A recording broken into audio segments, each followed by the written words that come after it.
kwa sababu nyinyi ni viongozi na nyinyi ni wa Kenya, si ndio? Tumekuwa tukifanya tusifanye hii siasa ndogo ndogo hii, kabila hii, kabila ile, sijui nani, sijui. Tuache hizo. Hii nchi inaweza kuwa, we can grow this country together, we can build everywhere. Tukiwa na mafikira, maono, affordable housing inajengwa kila mahali, walimu wanaajiriwa kila mahali, mpango ya kilimo inaendelea kila mahali. Hakuna Kenya itabaguliwa if we have the thinking ambayo inaweza kujumuisha watu wote. Unajua shida, watu wanaanza kubaguana kidogo kwa kona, kama mali ni kidogo. Sasa inasemekana unajua soko inajengwa kwa hii county, haijengwi kwa hii county.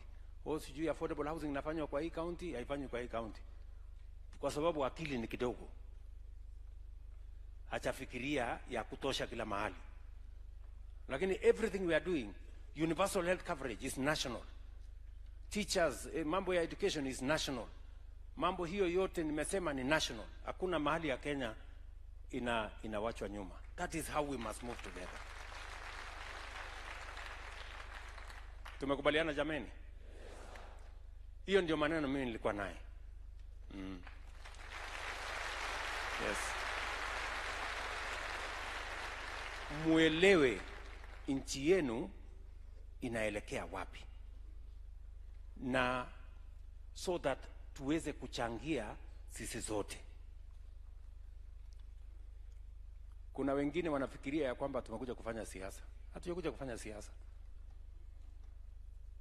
Nimewaeleza kazi mlionipatia kama rais wa nchi hii na vile tunataka kwenda mbele.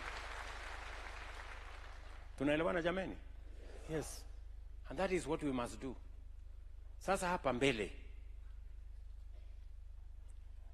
niliwaambia niko na awamu 3. Karibu namaliza ya kwanza, nitafanya ya pili, alafu nimalizie ya mwisho. Kwani nyinyi mnaweza kufikiri ati mtu anaweza kutoka Vanga ama atoke Lokitang ama atoke mwisho Isabenia huko akuje mpaka Nairobi, atoke hapa bila ya kujua nini inaendelea?